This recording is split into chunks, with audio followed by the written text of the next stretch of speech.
All right, Coach Orlando, thanks for taking a few minutes. First of all, how has your preparation been, as you get set for your season opener? Well, if we go back to January, it's been the best off season we've had. Incredible numbers in the weight room, complete buy-in. Starts with our seniors who've been in the program for so many years.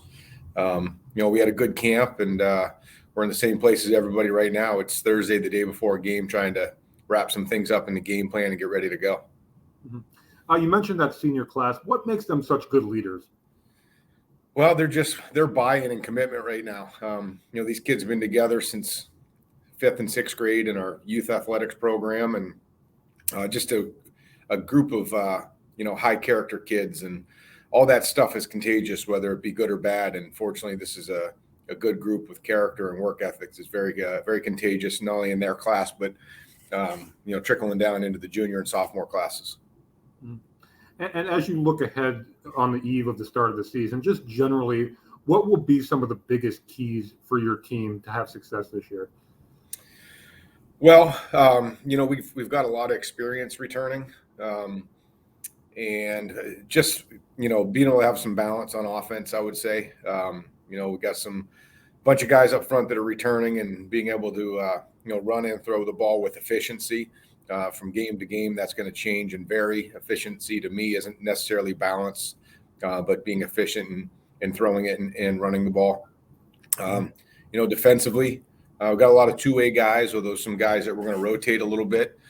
As always with everybody, is staying healthy, but being able to defend the run and not giving up big plays. We start off the first three games this season with some really big tests, and Walsh Jesuit, who was Overtown point away from going to the state championship. Team from big school out of New York, there was the state championship, 4 combined schools, and then we traveled down to North Allegheny. So right away after weeks 1, 2, and 3, we're going to see what we're made of. Mm-hmm. And would you? I mean, I know that's a difficult, start to your season, but would you rather have that as opposed to some games that might, well, for lack of a better term, might not be as difficult?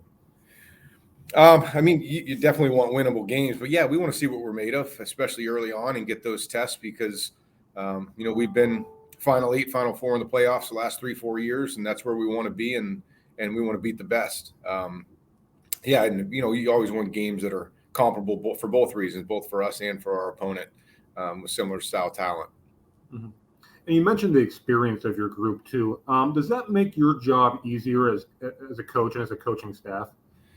Sure. It's, we've talked about it before in our staff meetings, how we start to see some of our guys coaching some of our players. And it's pretty neat to see when you see them echoing a lot of the same things that we're saying.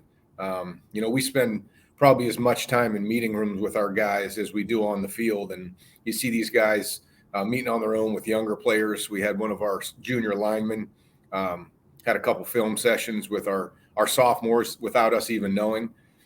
That's pretty cool to see, the leadership from those guys, and just how it just kind of echoes what we're doing. Mm-hmm. And you mentioned how hard this group has been working. Now that we're on the eve of the season, do you get a sense of just how excited they are to get the season going?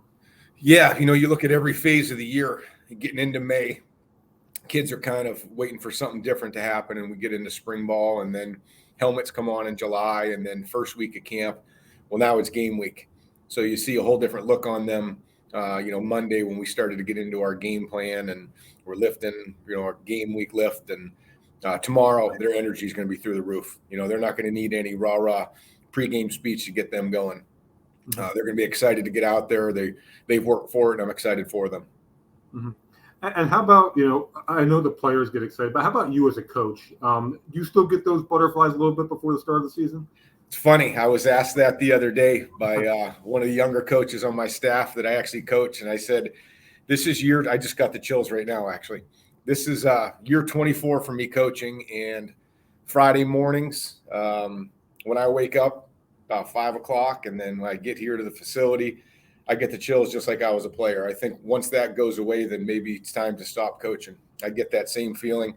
My poor wife knows when it's game week. She tells me I'm a bear all week, but I get that same feeling and that same chill inside that those players get.